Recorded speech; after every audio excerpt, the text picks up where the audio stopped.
Cosmic Vinyl. I'm Cosmic Brian, your host.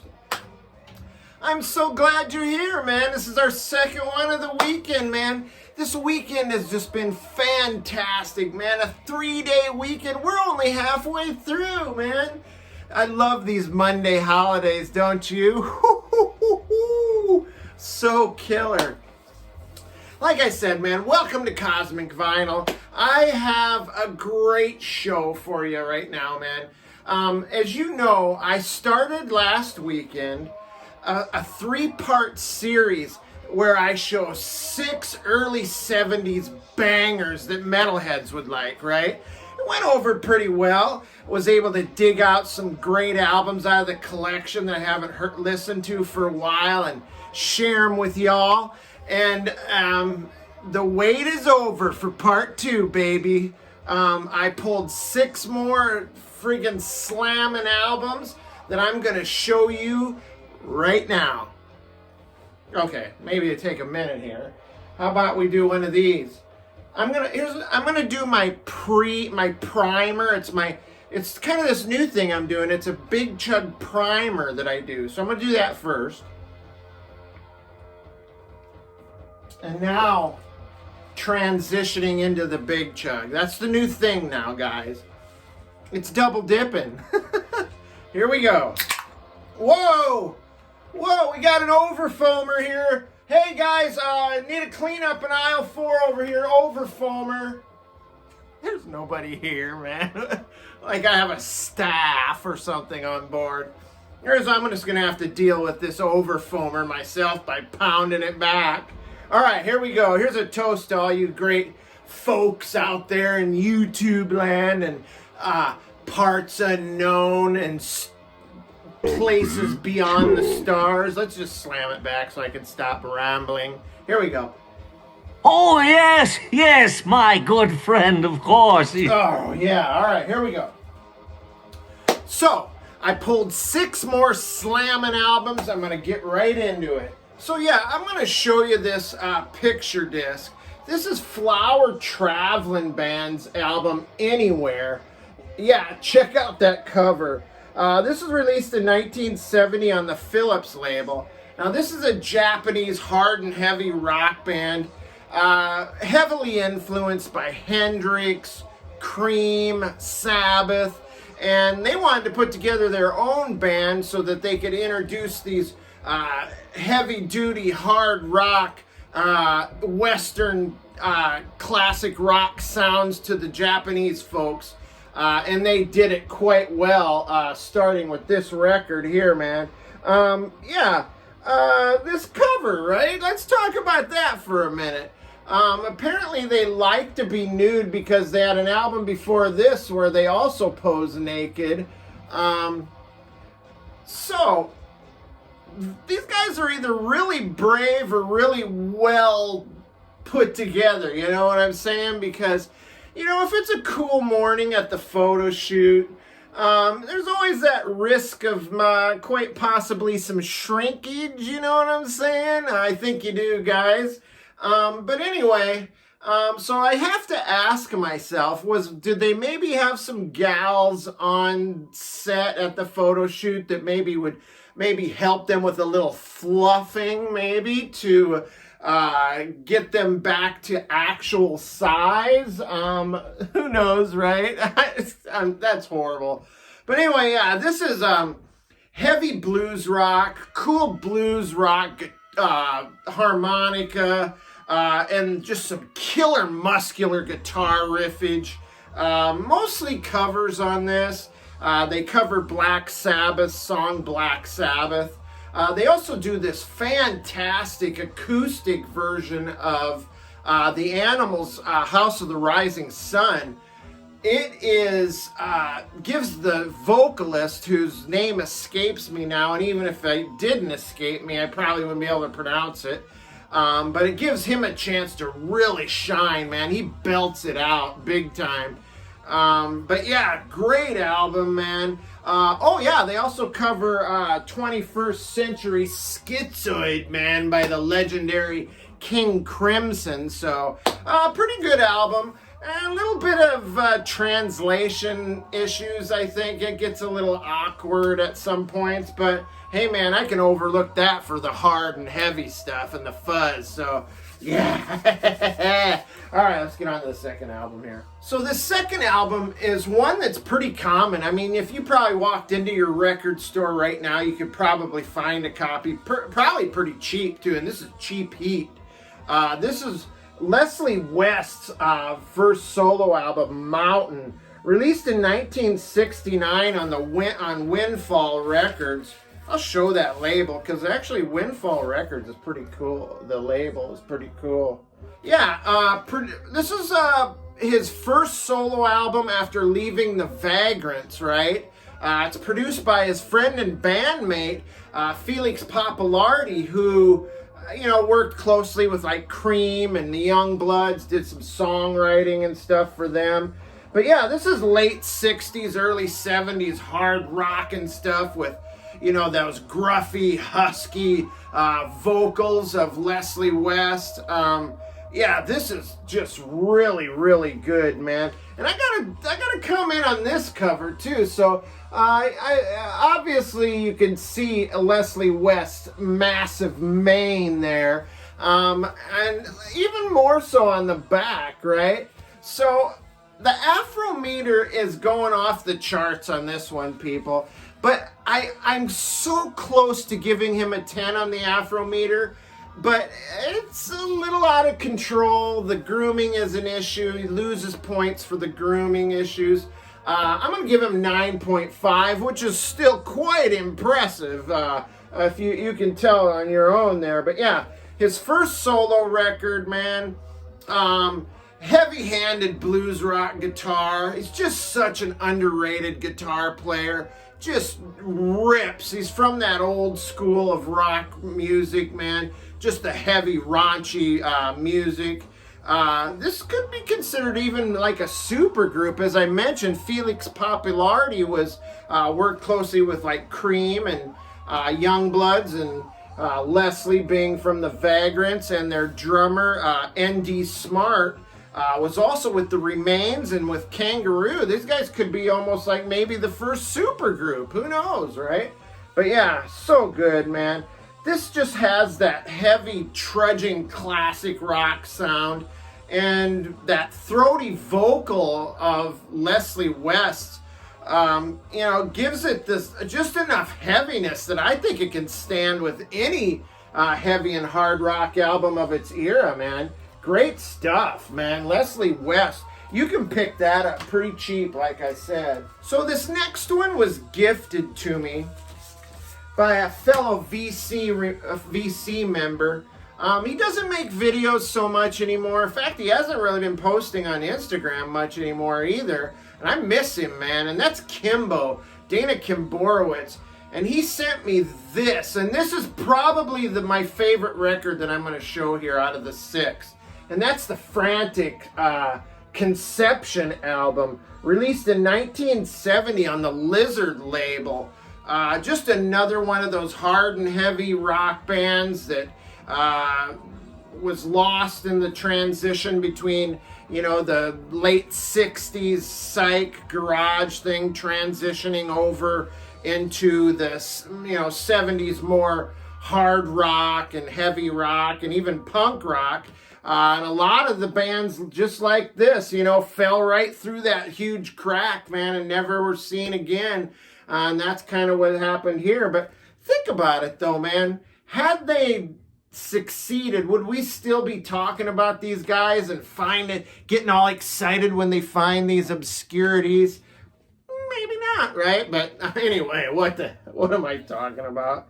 But yeah, look at that attention-grabbing yellow Dayglow cover. And there's so many hands. Something's wrong there. There's like too many hands. It's just like hands and hands and hands, man.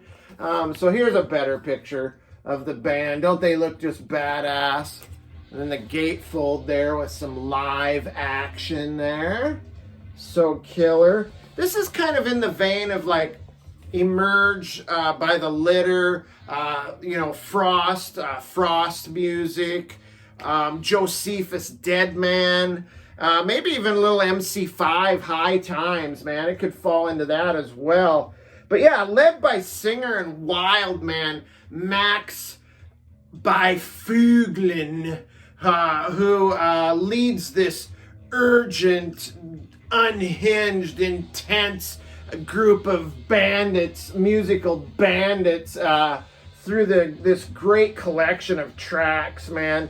In fact, there's a track on here called Shady Sam that's just got this sinister, like swampy, dirty blues vibe to it.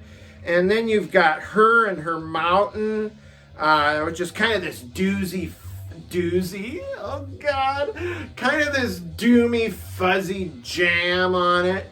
And then they also do a cover of Morning Dew, which is kind of a fuzzed out tune.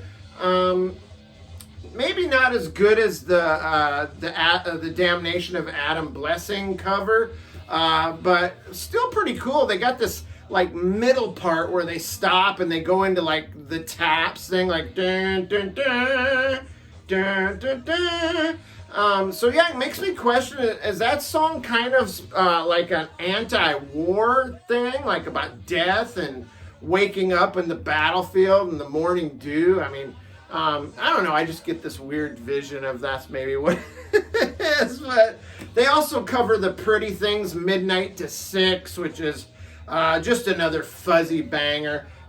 If you like your stuff hard and heavy, man, definitely pick up that FRANTIC record. Now, I like this next record almost as much as that one, and that's Head Machine Orgasm. Sorry about the glare there. This is also released in 1970 on the Major Minor Records. This is like heavy post-psych, hard rock, heavy prog rock. This album kicks ass just right out of the gate, grabs hold of your testicles and just doesn't let go till the end, which is kind of weird because this album has kind of a macho, sexy vibe to it. What I mean by that is it's about banging. What, you don't get what I'm saying? It's about screwing. What, some of you out there are still shaking your head and look, I mean, it's about sexy time. It's about, I mean, what do I gotta draw a picture, do a little thing, song and dance to show? I'm just kidding, man. I'm just kidding. That's horrible. But anyway, how can you go wrong with this, man? You've got Ex-Gods and Uriah Heep members, Lee Kerslake, Ken Hensley. They're performing on this album under pseudonyms, apparently of some sort of contractual bullshit thing. But so here's some of the great tracks on this. And remember, this is a concept album about sex. Climax, You Tried to Take It All, Make the Feeling Last, You Must Come With Me, The Girl Who Loved, The Girl Who Loved, Orgasm, The First Time, and Scattering Seeds. Yeah, that's some crazy stuff. In fact, if I had to, if I took 2 words to describe this album, it would be sexual mysticism. What do you think? You think it'll stick? Oh, Jesus. All right, let's move on to the next album here. This one I'm so fortunate to have. This is one another friend of mine got for me, The Perch. And this is the Randy Holden Population 2. This is the Riding Easy reissue, and it does have the autograph down here, and it's got the number 2302, which I believe is the copy number. It was a limited release, I think maybe 5,000, I don't know, maybe 10, could be 20,000 for all I know, for all the shenanigans going on out there with records these days. But there's a great live shot there, one on the back there. But yeah, you know, this features the great Randy Holden, who was famous for being in the Sons of Adam, The Other Half, Blue Cheer. Just an extremely talented guitarist. This guy is just incredible. I mean, he can play it all. I mean, some of the stuff that he played during the Sons of Adam era was like this blazing like surf rock, which I have a Sons of Adam album I'm going to show real soon here. But this guy here on drums, that's his partner in crime, the number 2 of the dynamic duo. That's Chris Lockheed. And they hooked up and this is the story about how they hooked up. Apparently, Randy had played his last gig with Blue Cheer. He was just done with it, you know. And Chris came, knocked on his door, introduced himself. Hey, I'm Chris. I caught your last gig with Blue Cheer. I heard you were out of the band. Heard you might be putting something else together. I want to be your new drummer. And Randy Holden was like, okay, so can you play extremely loud? And he's like, well, yeah, of course. And he's like, well, can you play keyboards? And he's like, yeah, I can play keyboards. And then Randy said, well, can you play drums and keyboards at the same time? He's like, I don't see why not. And so the rest is history. And this is the album right here that made history. But yeah, this was recorded in '69. It was never released at that time, but it was on the sly released by Hobbit Records. And of course, Randy found out about it. I think there was a sizable lawsuit. And then it was re-released either a year or two ago, I think, on Riding Easy.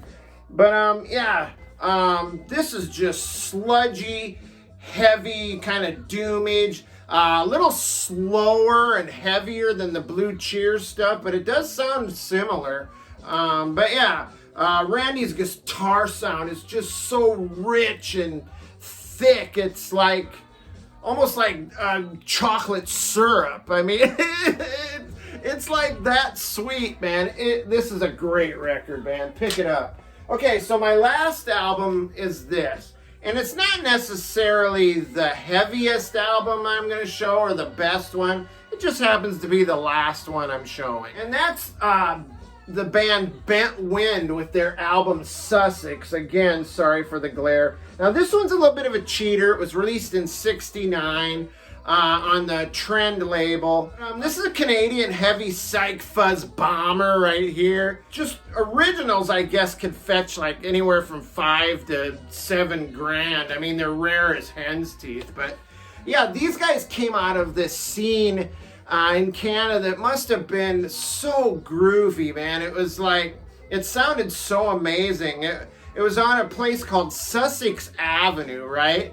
And it was a neighborhood that was like, had head shops, coffee houses, these rental houses that were that housed musicians and druggies and students, and any other time you could hear like bands rehearsing and honing their craft. And these guys actually rehearsed in a dimly lit, damp basement, which isn't that where all great rock and roll comes from? Like candlelit garages or rehearsal spaces with lava lamps and stuff. That's the kind of rock and roll I like to listen to, man. But yeah, this is just no covers, all originals, some pretty decent songwriting here. It's just some heavy stuff, heavy distorted jams about like